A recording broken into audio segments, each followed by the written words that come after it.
As long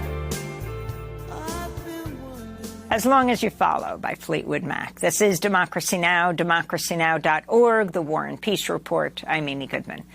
The House and Senate voted Saturday night to keep funding the federal government for 45 days, but the House is in a state of turmoil as far-right lawmakers threaten to oust House Speaker Kevin McCarthy for working with Democrats to pass the spending bill, which averted a government shutdown.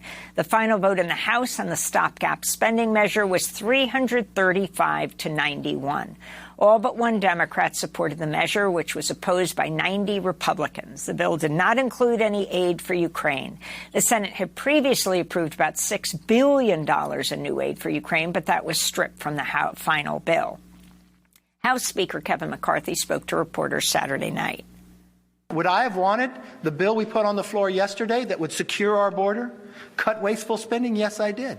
But I had some members in our own conference that wouldn't vote for that. So if you have members in your conference that won't let you vote for appropriation bills, doesn't want an omnibus, and won't vote for a stopgap measure, so the only answer is to shut down and not pay our troops, I don't want to be a part of that team. I want to be a part of a conservative group that wants to get things done. Less than 24 hours after the House passed the spending bill, Republican Congressmember Matt Gaetz of the House Freedom Caucus told CNN he would introduce a motion to remove McCarthy as Speaker for working with Democrats. I do intend to file a motion to vacate against Speaker McCarthy this week. I think we need to rip off the Band-Aid. I think we need to move on with new leadership that can be trustworthy. Look, the one thing everybody has in common is that nobody trusts Kevin McCarthy. He lied to Biden. He lied to House conservatives. He had appropriators marking to a different number altogether. And the reason we were backed up against this shutdown politics is not a bug of the system. It's a feature. The drama over a possible government shutdown was just one of the major stories on Capitol Hill over the weekend. On Thursday night, California Democratic Senator Dianne Feinstein died at the age of 90, the longest-serving woman ever to serve in the Senate. On Sunday, California Governor Gavin Newsom tapped LaFonza Butler to temporarily fill the seat. Butler's the president of Emily's List. She served as an advisor to Vice President Kamala Harris's 2020 presidential campaign. She's a former leader of the union SEIU in California for the home health care workers, but more recently she advised Uber as it fought the California law requiring app companies to grant workers employee benefits. Butler will become the only black woman in the Senate and California's first openly LGBTQ+ senator. The Congressional Black Caucus had urged Newsom to pick Congressmember Barbara Lee, who's already running for Feinstein's seat. Katie Porter and Adam Schiff are also running for the Senate seat.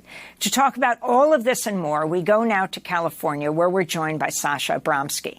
He's the West Coast correspondent for The Nation. His new piece for The Nation is Dianne Feinstein's empty seat. His recent piece for Truth Out is a small cadre of GOP hardliners is pushing U.S. toward government shutdown, which, Sasha, in fact, did not happen.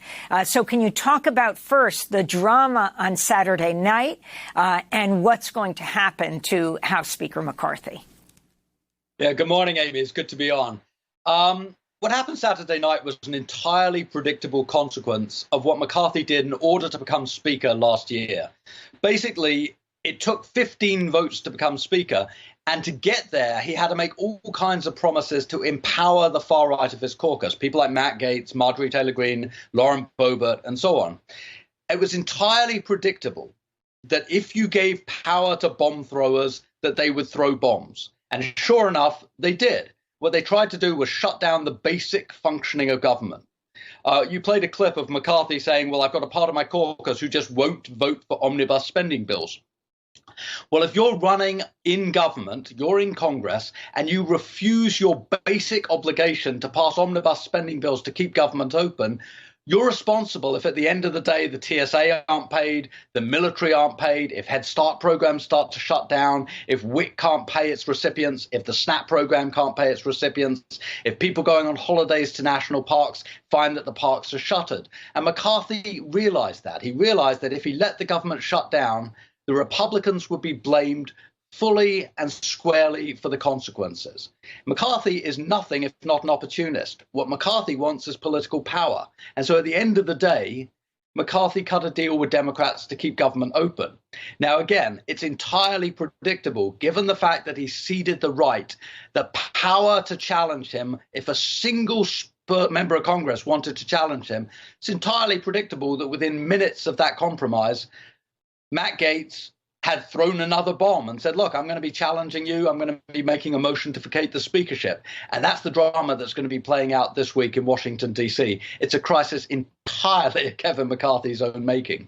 So you have the far-right Congress member Matt Gaetz challenging him as Speaker, but the Congressional Progressive Caucus will not back him either. There's absolutely no reason that the Democrats of any stripe, progressive or mainstream or however you want to define them, there is no reason the Democrats should bail McCarthy out. Look, McCarthy launched an entirely spurious impeachment inquiry investigation into President Biden. It was a fishing expedition. There was no evidence there. There was no smoking gun. There was just this hunch that McCarthy had that things weren't quite right, and therefore he launched an impeachment inquiry. Well, if that's McCarthy's strategy, why on earth would the Democrats not sit back and watch him squirm? And I suspect that's exactly what they're going to do this week. If they want McCarthy to bail him out, at the bare minimum, they're going to be asking him to put a halt on the impeachment inquiry. And, of course, that impeachment inquiry hearing that took place on Thursday, the Republicans' own witnesses said there wasn't enough information, like Attorney Curley. It was sort of joyous to watch. It was Amateurville. I mean, this was not politics of a high caliber. This was the most ill-prepared, ill-thought-out, poorly advised Republican inquiry you could possibly imagine. You contrast it with the meticulousness of the investigations and the hearings into Donald Trump for what he did around Ukraine, for what he did after January 6th. You contrast it with the January 6th committee hearings, the bipartisan hearings where Liz Cheney went out and said, look, here's why this is so dangerous to democracy. That was meticulously prepared. What the Republicans did the other day, it was a partisan show. It had no merit, and it was entirely amateur. And then you have the issue of the funding of Ukraine, which is not included in this bill, though the Senate had voted for $6 billion. Michael Bennet, the senator from Colorado, almost scuttled the deal. And then you have that one lone Democrat who voted against the deal in the House, Quigley from Chicago, also based on the stripping of funding for Ukraine. Sasha.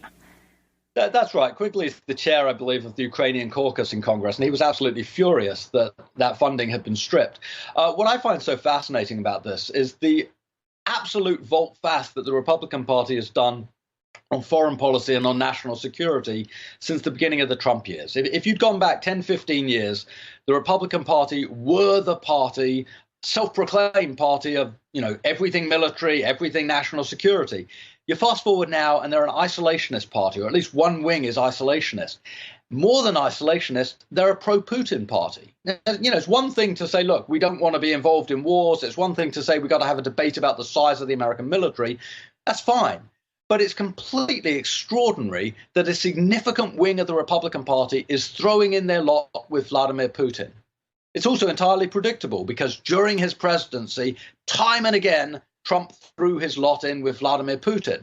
Well, if you're going to throw your lot in with somebody who's dictatorial, if you're going to throw your lot in with somebody who has done everything he can to undermine democratic systems, not just in the United States, but across the Western world, if that is your bedfellow, you're going to come to strange policy conclusions. And that's what we saw in this debate, that the only way Congress could pass an omnibus spending bill and keep American government open was ceding to the far right on the issue of Ukraine. Completely extraordinary to watch. And I can only think it's going to result in all kinds of internal debates within the Republican Party, because there are people out there, people like Nikki Haley, people like Mike Pence, who in public are perfectly willing to say, that strategy is crazy. It doesn't make sense to appease Vladimir Putin. And they are saying it in public. And I think over the next few months, as we get closer and closer to the primary season, that debate is going to become ever more public and ever more acrimonious. Sasha Bromsky, if you can talk about this latest news last night, California Governor Gavin Newsom tapping LaFonza Butler to fill the Senate seat of Dianne Feinstein. The significance of this interim appointment. I think it's an extraordinarily smart move of Gavin Newsom's. He put himself into a bit of a bind in 2021. He made a pledge that he would appoint, if he had the opportunity to appoint, an African-American female to the Senate. Now, the problem that he then encountered was, in the interim, Barbara Lee, Katie Porter, Adam Schiff had all thrown their hat into the ring for the primary season in early 2024. That was after Dianne Feinstein had announced that she wasn't going to run for re-election in 2024. Well, Newsom didn't want to tip the scales there, and I think it was very wise not to do so. You have an open primary, you have three extremely credible candidates, all three of which have very, very strong congressional records, and all three of which have put in a tremendous amount of effort to build up their political infrastructure in the run-up to those primaries.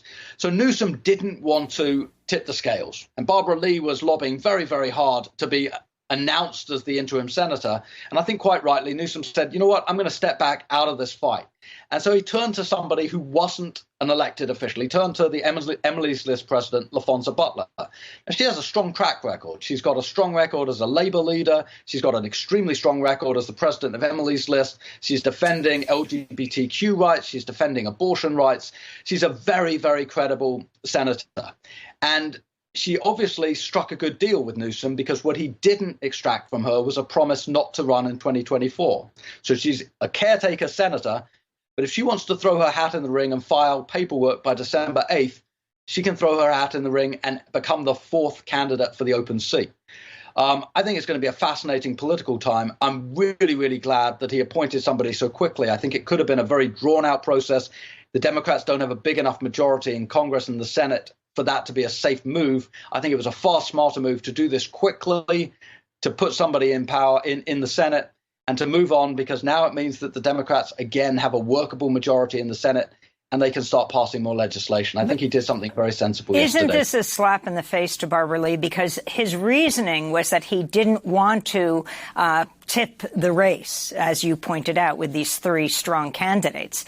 But unlike when McCain died and Senator Kyle came back, truly interim, was not running, he has now introduced a fourth person who could be a candidate, right? LaFonza Butler. And of course, he had gone back on his word to appoint an African-American woman to the Senate after Kamala Harris became the vice president. So he was going to do it. The question was, I mean, as late as Sunday, the Congressional Black Caucus sent him a letter saying he should appoint Barbara Lee, who would fill out the term and then run with the others. Yeah, I mean, Barbara Lee is clearly extremely unhappy by this. And, you know, to a degree, she's a little bit unlucky by the process, the way it's unfolded, the timing of Dianne Feinstein's death and so on. But if you look at the polling, Katie Porter and Adam Schiff are pretty far ahead in the polling, and Barbara Lee's a distant third. If you look at the fundraising, the same thing holds. Katie Porter and Adam Schiff have built up these large political war chests, and Barbara Lee is far behind in the fundraising. Now, that's not because her politics aren't good. It's not because she doesn't have, you know, a very noble history in Congress. I think at least in part it's because Californians are looking for a generational change. Dianne Feinstein was 90 years old. She was the longest-serving female U.S. senator. Dianne Feinstein had a very, very strong, very important history. You talked about it in your program earlier. But she was 90 years old, and she should have retired years ago. If you're looking for a generational change, it's very hard to justify how you get that generational change when you shift from a 90-year-old to a 77-year-old, which is how old Barbara Lee is, I believe. It's much easier to see that you get a generational change if you shift to somebody who's in their 50s or maybe 60s and who's got a realistic chance of serving in the Senate for 2, 3, maybe even